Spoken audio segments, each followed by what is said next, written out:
We appreciate you being here.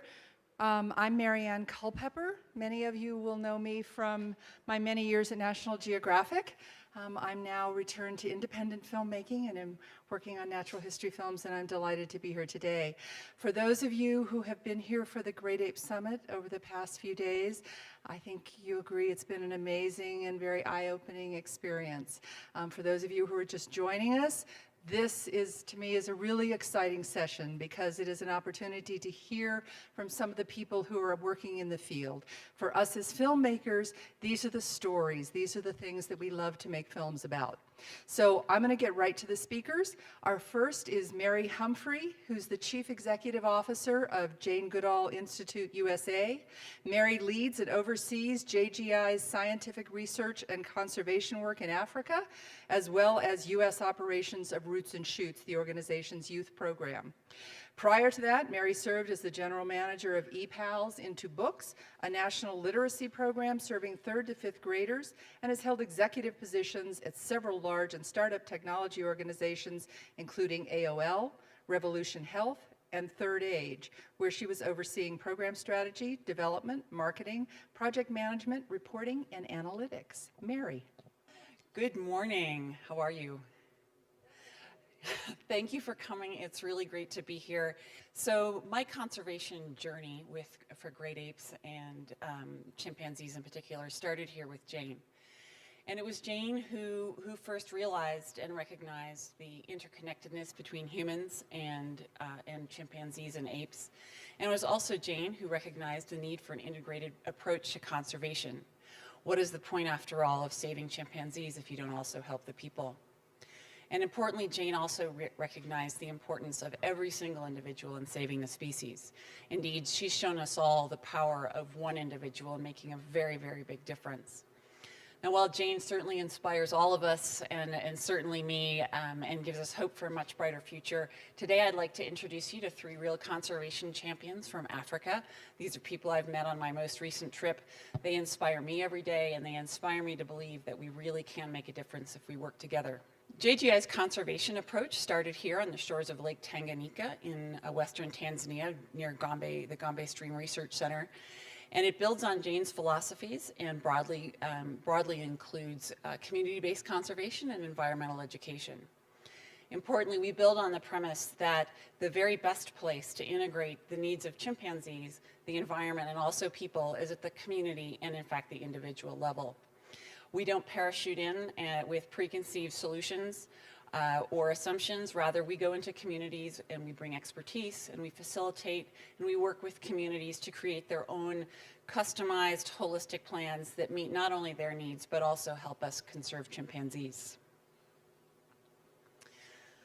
So for those of you who have never been to Africa or any of the countries there, when I arrive, at least the countries where we go in the field, I'm always first struck by the immense scale and beauty of the place. But the magnificence of the country really belies the fact that most of the people you see are struggling just to survive and meet their daily needs. So first, I'd like to introduce you to Joram. Joram was one of those people. His land had become completely deforested, his well had gone dry, and he was unable to meet the needs of his family with his small goat farming business. But Joram was one of those people who has great vision, great enthusiasm, drive, and a sense of humor. And he really participated and got involved in all of the skill building workshops that we did. And today he is the leader of his community-based organization and is having great effect, not only for himself, but his community. So first I'll introduce you also to Hope and Desire, his nanny and billy goats that are the core of his new goat business. Thanks to his work and his improved understanding of goat husbandry, he has doubled the value at market for his chimps, bringing a significant revenue to his house to help his family. But he's also invested in beekeeping. You can see that on the right. He's got community gardens that allow him to provide food for his family, and he's reforesting the land. But it doesn't stop there. So Joram is one of those people who sees the needs and he jumps in to help. The woman on the right of this picture was a widow in the community, which left her without land rights or really the ability to participate in many things. And he reached out to her and he included her, brought her into the community-based organization, got her involved in the same types of training that he partook in, and she now, through improvements in sanitation and agriculture, is able to, for the first time, pay the fees to send her daughter, who you can see in the middle, to school. Joram didn't need us to tell him or suggest that he include this woman in his organization. He just did it. He's that type of person. And also he helps his entire community. As I mentioned before, the community well had gone dry, and he learned through the training that it was because of deforestation. So Joram went ahead and he planted a lot of trees, and you can see them here. This entire landscape that you see in the foreground here was completely nude land, if you will. And he walked me down where that arrow is, and we walked down and we walked through the trees and under things and over things. It's very, very dense. And we got to the bottom and we saw that the thing that you never really believe until you see it, which is by planting trees, he brought the water back. They now have 365 days a year of flowing water that serves the community, which is just an amazing result. So if we look at these pieces, we say, wow, that's amazing. Good for Joram. What an inspiring person. And the question becomes, does it work for chimpanzees? And yes, it is making a difference. These are actual before and after pictures of one of the landscapes that Joram and his group has been working on. That we're trying to make it more habitable, if you will, for the chimpanzee populations nearby. And by working with him and many of his other colleagues and CBOs and our other partners, we are now working to patch together a corridor between the Badongo and the Bogoma forests. This is critical to chimpanzee population viability here, so I submit to you that yes, it does make a difference for both people and chimpanzees. If that covers the conservation approach, I'd also like to talk a little bit about our education. And so when I left Joram, we went down the road a piece, and we arrived in a classroom where when I arrived, I walked in the front door and there were all these smiling faces, and they stood up and they went like this with their hands, and they went whoosh noises. This is how they greet people and show them their understanding and love for the environment that they have been learning about through our education program. Very, very touching, and it's really nice to see that the studies are showing that they are changing the attitudes toward wildlife in the forests. But more importantly, as I mentioned, it's all about helping people. And if it doesn't work for the communities and better lives, it's not really an integrated program. And so our peer education program grew out of that environmental education program. And this young woman's name is Gurleen. Gurleen noticed that all of her friends were dropping out of school when they reached puberty. And she thought that that was maybe really damaging their chances of having a better future. In 2009, she joined our peer education training program, and I've met her, and it's no surprise that she sort of rose to the top. She is a vibrant, bubbly, passionate, motivated person, and she really, really took this on for her community. And then she introduced me to her friend. This is Lillian. Lillian's father died, and she had to leave school because she could no longer afford pencils. And then with the onset of puberty, it was far too embarrassing to go back to school. Gurleen reached out to her friend, did the HIV and reproductive health training, gave her a small kit to meet her needs, and Lillian is now back in school studying to become a teacher. Definitely improving lives and bettering futures.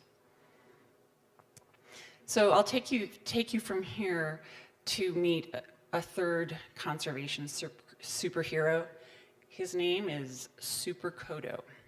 So Super Kodo is the son of one of our staffers at Chimpunga, our sanctuary in the Republic of Congo. And through participating in our environmental education programs, he got really passionate about saving chimpanzees and started talking to our videographer about what could he do. So he wanted to make a video. And so he made a video, and he decided that he was going to be a superhero who had superpowers to save chimpanzees and nature. And so you can see him here filming the videos. They've made several of them now. They're just terrific. But we made more and more because it has become one of the most popular television programs in the Republic of Congo. You can see him here. This is one of his episodes being played on the big screen at a World Cup soccer match in Pointe Noire. And I think it's just amazing that this one young person not only impacted his community, but he has found a way to reach out and touch the hearts of everyone in his country to encourage them to not only protect chimpanzees, but also gorillas and their environment. What really struck me about this individual, however, is how this really sits in his heart and how much he appreciates the land out of his work and his family. And about 5 years ago, he started working with that same videographer to plant a little tree plantation around the Chimpunga Sanctuary. And they wanted to grow fruit trees to be able to feed the chimps, also to help revegetate the forest.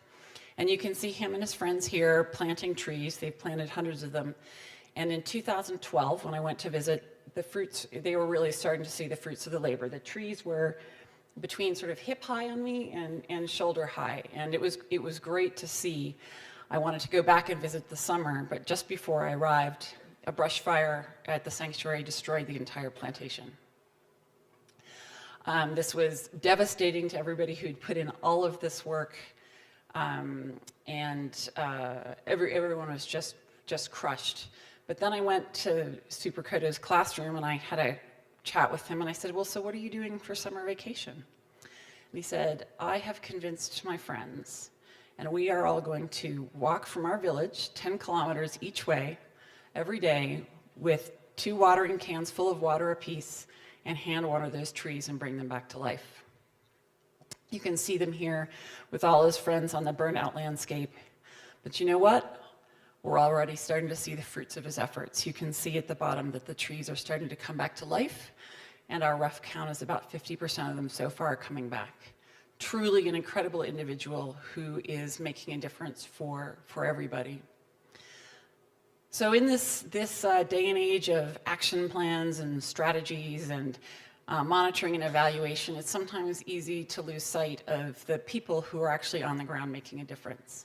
And through their passion, their determination, and their drive, are engaging their entire communities to create integrated solutions that not only help themselves, but also help us protect a species. So I'd like to leave you today with one big idea, and that is, if we were to invest in people as much as we invest in action plans, perhaps we could all truly make a much bigger difference for the species and for people.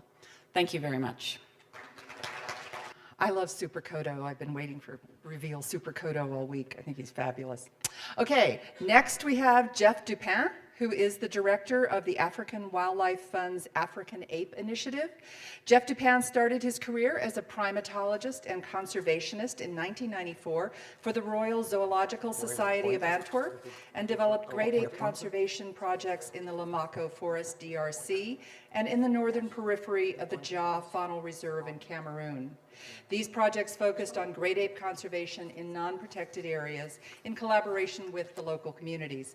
In 2004, he returned to DRC and developed the Congo Heartland program in the Equator province in DRC. He became director of the African Apes Initiative in 2012 and is based in Nairobi. Thank you. Thank you. Good morning to everybody. Let me start with a statement I think all of you will agree, that the world is changing rapidly. And this is also true for great apes and conservationists. So if you cannot anticipate or you cannot react swiftly, you might face disaster. Let me give you the example of Jill Proulx and her team in Senegal. They're doing research on chimpanzees there for many years. This is a unique place. Chimpanzees are not being killed by the local communities, but they try to survive in a very dry, almost desert-like environment. Now, last year, Jill and team went home, do the data analysis, the reporting, and during their absence, in one of the villages, Karakene, 150 people living there, chimpanzee-friendly, somebody found gold. So overnight, this place turned into a 20,000 heads gold diggers town. Yeah? And so when Jill and team came back in May, June, chimpanzees were gone, the chimpanzees that were still left got confused, and we might have lost one or more communities of this very important population of West African chimpanzees. Lack of communication, lack of presence on the ground to monitor, lack of capacity to react. And this is not a rare or isolated event. Wherever great apes are living, from Senegal over the Congo Basin to Tanzania and Uganda, all of them are endangered or critically endangered. What is the reason? You all know. Habitat destruction, the bushmeat trade, disease and epidemics wiping out whole populations, and now the increasing pet rate. So those people on the ground, whether these are the Japanese researchers in DRC or Roger Tabou in the Ja Reserve, all of them are facing rapidly changing and increasing stress and threats to the populations. So we with AWF, we consider it our job to go and help them. And that's what the African Ape Initiative, which I present here, is about. With AWF, we have now 3 decades of hands-on experience in bonobo and mountain gorilla conservation, but we are not on the ground where the other great apes are living. And those who are on the ground, they often do not have all capacity to develop the kind of programs that are needed to face this complexity of increasing challenges. So here is an opportunity for partnership building. What we want to do is to make the tools we developed, like conservation enterprise development or land use planning or protected area management, make these tools available to complement and strengthen the activities that are already going on the ground, done by the park authorities or the conservationists or the great ape researchers. So that's what we try to do. In order to see how this works, we selected a limited number, but a diverse set of sites. This is the pointer, yeah. So dry woodland in Senegal, near Kolokoba, this unique environment in the Niger Delta in Nigeria, the tropical rainforest in Cameroon, Ja, with chimpanzees and gorillas living there, a mosaic of forest and savanna in northern DRC, the Biliwele complex, and then the bonobo habitat in DRC also. And for each of these sites, we got in touch with the park authorities, we got in touch with the conservationists already working there, and we asked them how we can help. As a result of those discussions, we went on the ground with these people, like here with Jill Proutz, to evaluate the needs and potential opportunities to evaluate them together. What came out of these missions was a very common pattern. Wherever we go, uncontrollable poaching, with poachers being much more effective or efficient than the law enforcement. Law enforcers, whether it's in Neo-Kolokoba, like here, or deep in forest in Ja, you see and meet hunters capturing and killing animals without any fear or shame. At the same time, you see the park authorities lacking any means or tools to do effective management and protection of those great apes. Park guards going on patrol, armed with paper notebooks and pencils. They disappear for days and weeks in the forest without any means of communication. And when they get back, it takes them weeks and months to deliver the report, long after the poachers already have done their worst. So the damage is done. However, technology, and we've seen this during the summit, technology is available. One of those is CyberTracker, and it is in fact Richard Burgle from North Carolina Zoo who is developing this tool for use on the ground. Maybe some of you were at his presentation yesterday. Basically, it's a handheld device with a GPS and a camera integrated. With the GPS, you have the geographical position for all observations you're doing, and with the camera, you can take georeference proof of the crucial information you need. So you have to imagine teams now getting on the ground, having this device, doing standardized data collection. They see a poacher, they take age, profile, origin, the meat they have, the action undertaken, or if they see a chimpanzee nest, they write down the number of nests, vegetation, etc. Back at the base, it takes a few seconds to connect the device to the computer, you download, and you upload to share the information with the central office.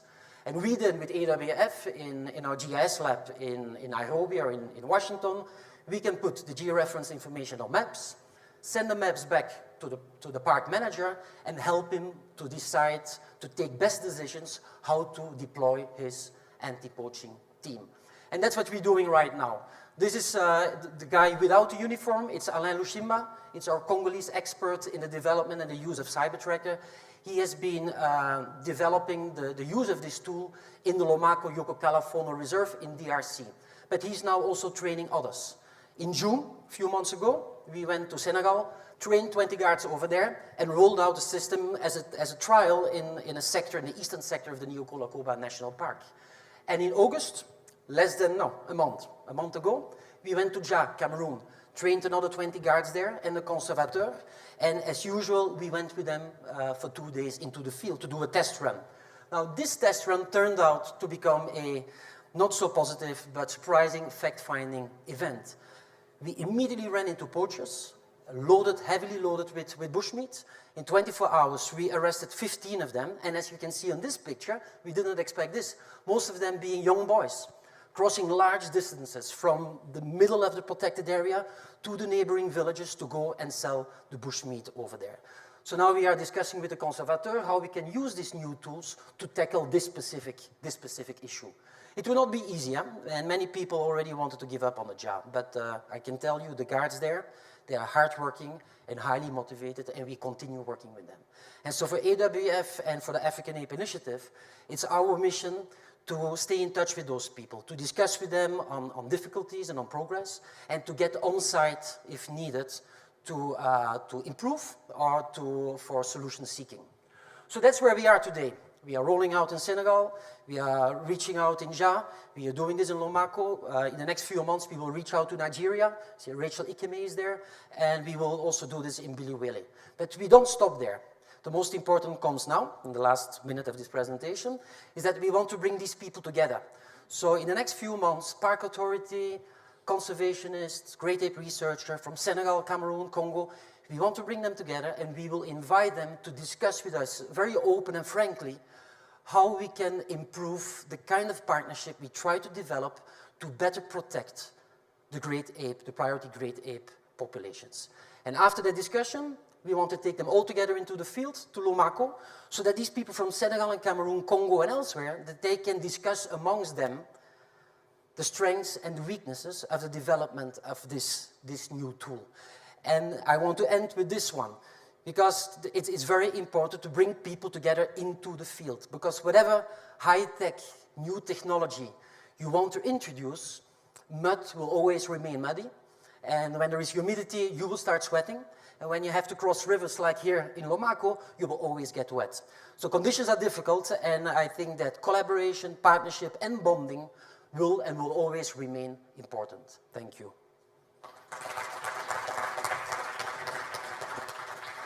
Our next speaker is someone that I find very, very exciting because as we're all looking around today, we're all looking toward the future, and that's what this speaker is all about.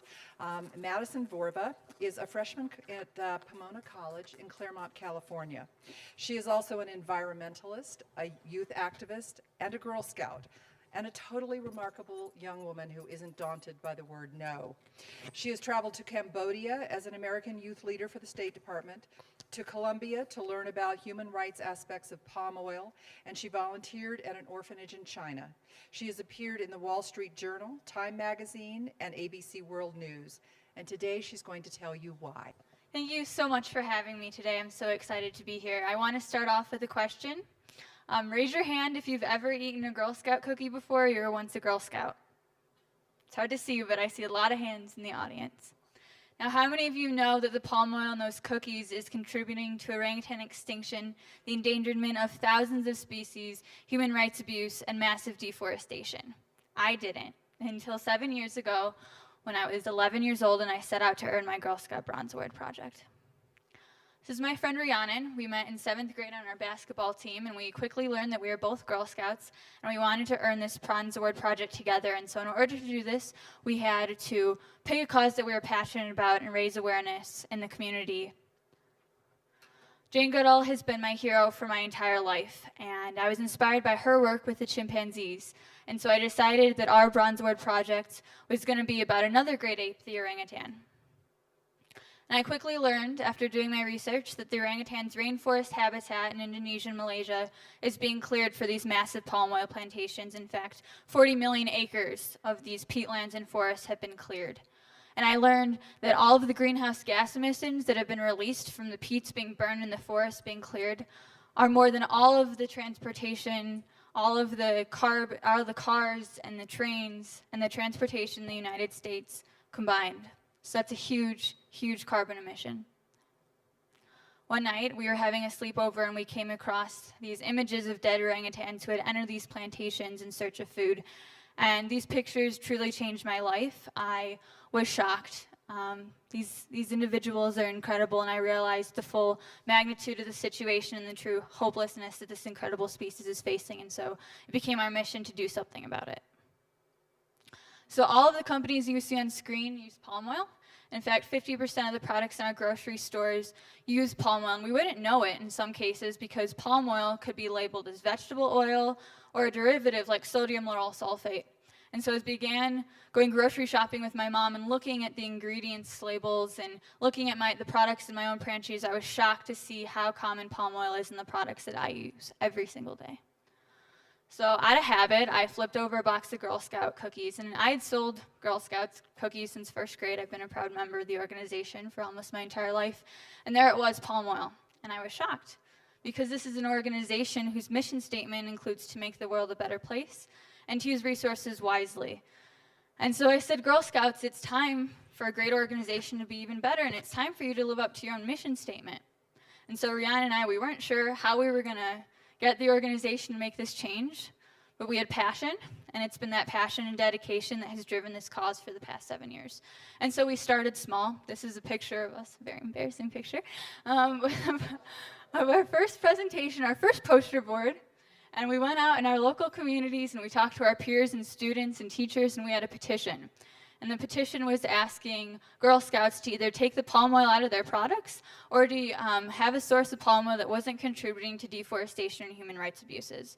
And I went to a Roots and Shoots conference in Chicago and had the opportunity to present our project to Dr. Jane Goodall, and she actually signed our petition. And that was one of the best days of my life, because here was my hero who said, you can do this and we believe in you, and you know, I'm here for you. So that was a great day. So we had a conference call with Girl Scout executives in 2008, which unfortunately did not lead anywhere. They were very quick to brush off our project. And so instead of being discouraged, Maryanne and I realized that we needed to really magnify our campaign. And we didn't want it to be negative.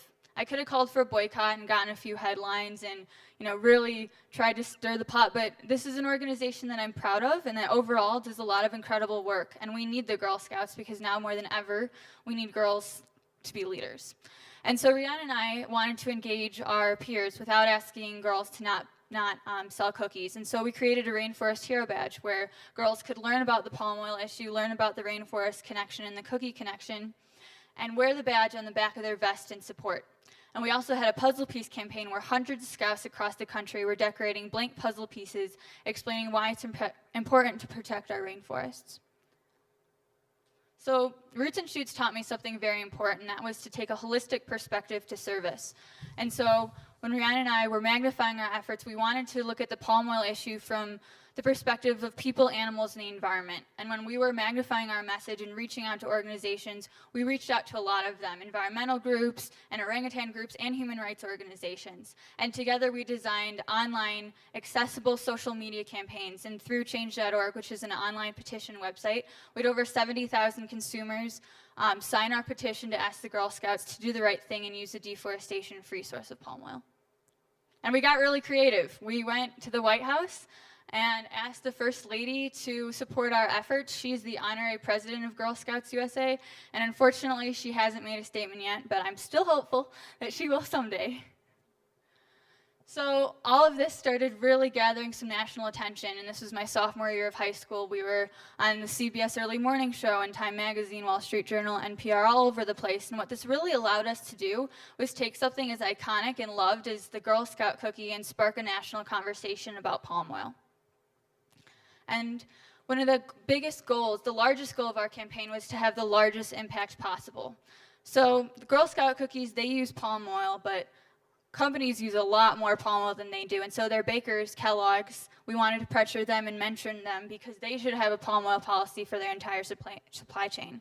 And it's really, really important that American companies take a leadership role because their suppliers like Cargill and Wilmar and their palm oil traders influence global markets. China and India are the largest users of palm oil in the world. So if we can get the Cargills and the Wilmars of the world to adopt truly deforestation-free palm oil policies, then we can influence the entire industry, and that's what it's going to take to save the orangutans. So my junior year of high school, Maryanne and I were honored by the United Nations for our efforts to show consumers that their everyday purchases are having global impacts. And 2011 was the United Nations Year of Forests, and the United Nations Forum on Forest honored us as North American Forest Heroes. And this was an extremely humbling experience as we stood beside adults who have spent their entire lives from all over the world dedicated to forest conservation. So what happened? We met with the Girl Scouts executives in May 2011, and then that following fall they adopted their palm oil policy, which was the first policy change in the organization's 101-year history ever driven directly by girls. Thank you. So what is this policy? They are purchasing something called green palm certificates to offset their use of palm oil. And unfortunately, that seems like a great step in the right direction, and it's better than nothing, but the Girl Scouts just put a logo on their box instead of changing where their palm oil is being supplied. And so this is the green palm logo. You can see this now in every single Girl Scout cookie box. And in my opinion, it's greenwashed because they didn't change their suppliers. They didn't push the need for deforestation-free palm oil. They didn't do the right thing, and instead they're misleading millions of consumers into thinking that this logo is really going to fix the problem. And I'm so frustrated because I've been a Girl Scout my entire life, and you'd think that an organization whose mission is to make the world a better place would do the right thing. So Maryanne and I didn't give up. Sorry. And we continued, and we had another, thank you. We had another 75,000 consumers say, Girl Scouts, this is not enough. And we had the United Nations reach out and say, we'll help you guys do the right thing. And the Girl Scouts refused to meet with the United Nations. So Maryanne and I still didn't give up. And we've tried everything. And I didn't want this campaign to ever go negative, but unfortunately the truth of the Girl Scouts is an ugly one. And on Wednesday, the vice president of communications wrote Maryanne and I an email, and they said, we're done working with you guys, and the conversation about palm oil is over.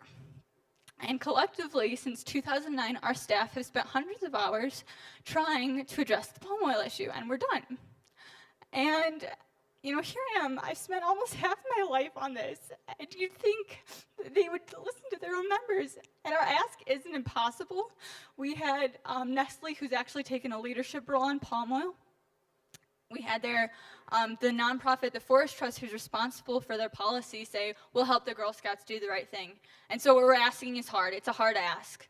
But you have to do the right thing, and that is hard. And it's going to take a lot, but there's no more time left. And you know, some people view my age as a disadvantage when trying to enact change within the Girl Scouts as well as the greater palm oil industry. But because I'm young, I have this luxury of imagining something that can seem irrational. I can dream in a way that's not limited by an adult's perspective. And so it's been my mission to show kids that if they have a passion, they can change the world. And you start small and you grow big.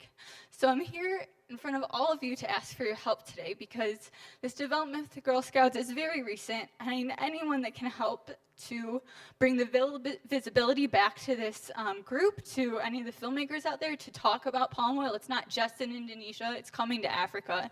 And so it's not just about the orangutans, it's going to be affecting the chimpanzees and the gorillas and all the other endangered species who call these forests home.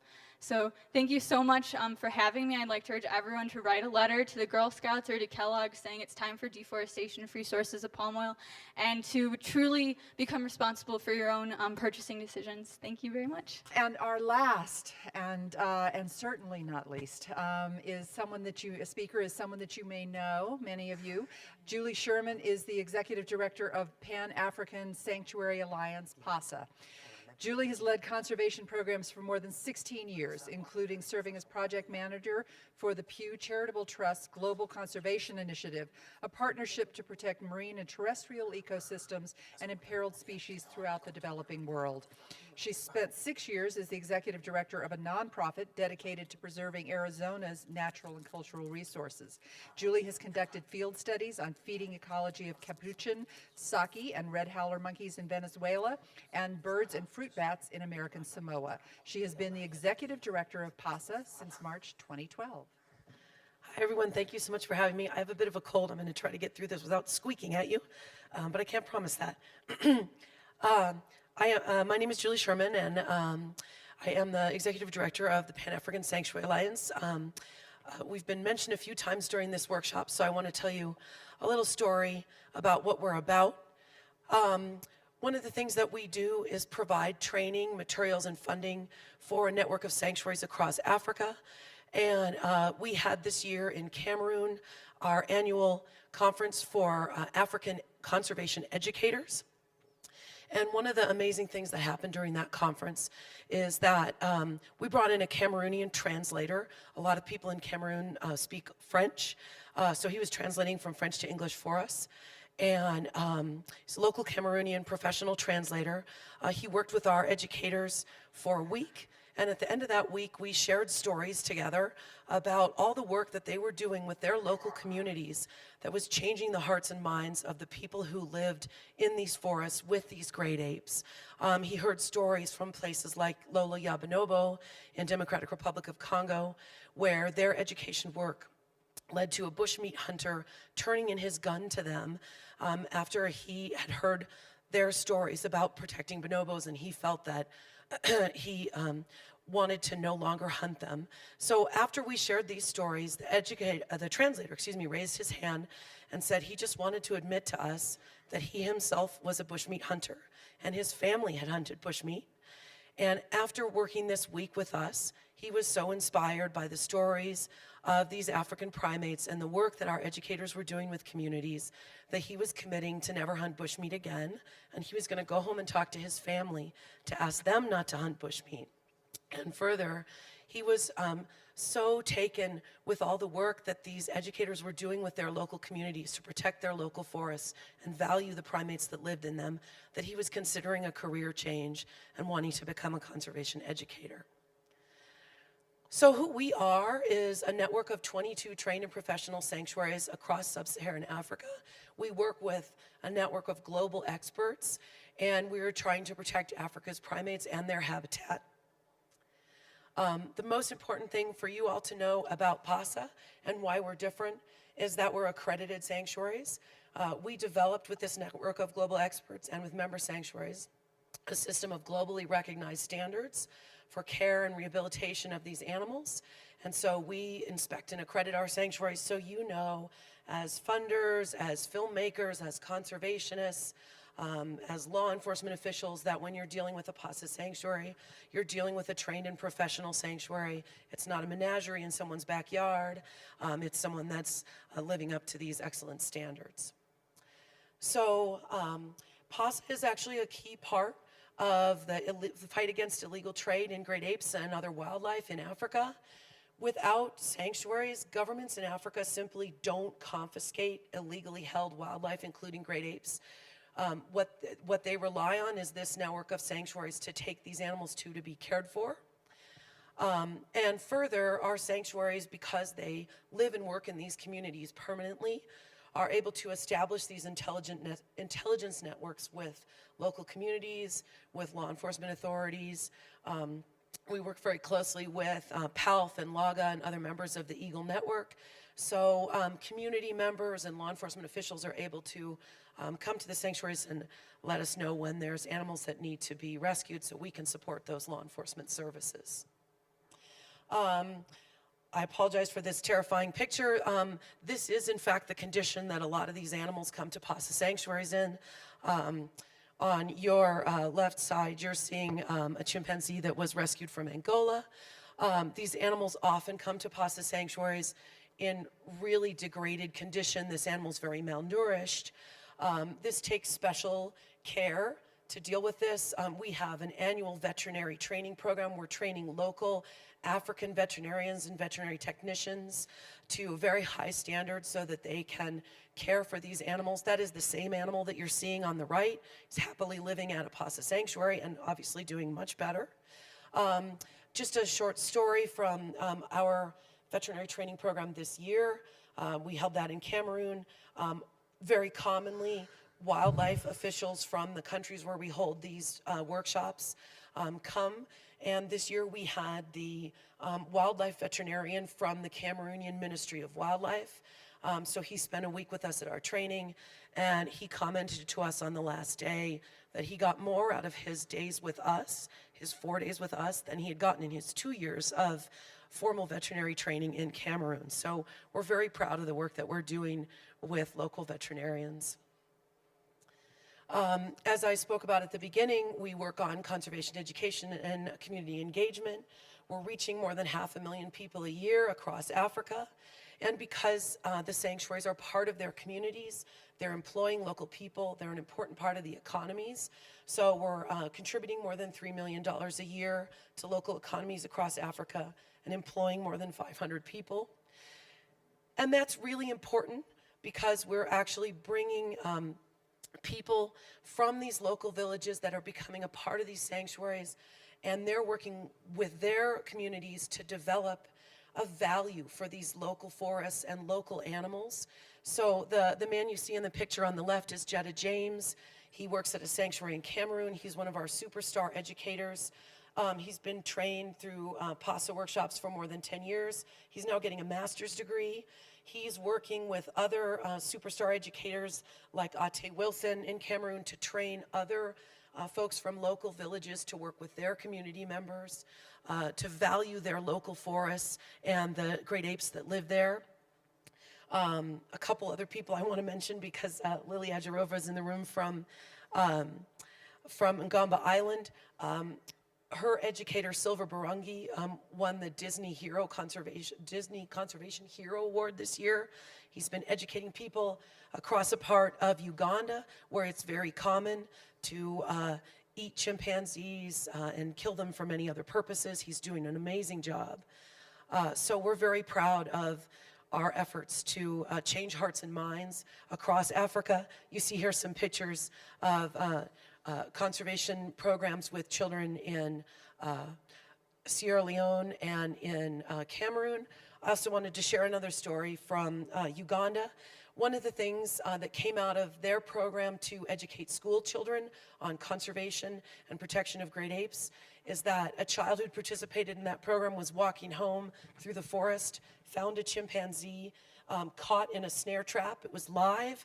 Instead of leaving that chimpanzee to be found by the bushmeat hunter who set the trap, he actually ran back to the sanctuary to tell them about it, and they were able to get to that chimpanzee and release it back into the forest where it's now living back in the wild.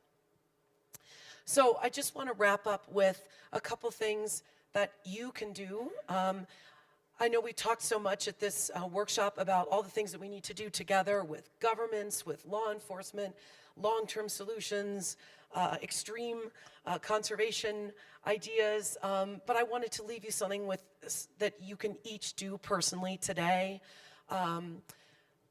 We talked the first day about the fact that a lot of Africa's hardwood forests are still being pulped for paper or other uses of hardwood. We all can work on creating a demand for that FSC certified wood and paper products or for recycled paper products. Please work in your workplace, your community, your home to help us close that loop and protect Africa's forests where these great apes live. Also, it's really important that we work together to develop electronics recycling programs if your community doesn't have one. Coltan, which is a rare earth mineral that's in our cell phones and other electronics, is actually being mined in places like the Congo Basin. It's destroying great ape habitat.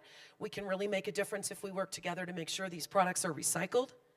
As Anna Frostic talked about from Humane Society, we can do a lot to end the retail side of the illegal trade in great apes and other wildlife, and I want to ask you all to join me in working on that. We can get a ban in the United States for primates as pets. We can work with other countries and other states. Please help us with this. It's really important that we end the retail side of this trade. And then I really want to put a call out to those of you who are filmmakers, educators, communicators. We really need to all work together on educating the public on why wild animals shouldn't be pets. This was touched on yesterday with the loris story, the video of the loris being tickled that everyone thought looked so cute as a pet. When you think about movies like The Hangover, where they had a capuchin monkey in clothes being used for entertainment value, that actually created a demand for those monkeys to be pets. As filmmakers, as communicators, we can really do a lot to put out a message contrary to that, that says these animals should not be pets, they should stay in the wild. So thank you very much, and I hope we can all work together on this. All right, so it's been a fast and intense hour. I hope you're as inspired as I certainly have been working with these wonderful people to get their presentations ready. For those of you who are in the media, we are having another session this afternoon called Apes in the Media, which is about how apes are represented and how we can do a better job to make sure that the messages get across properly.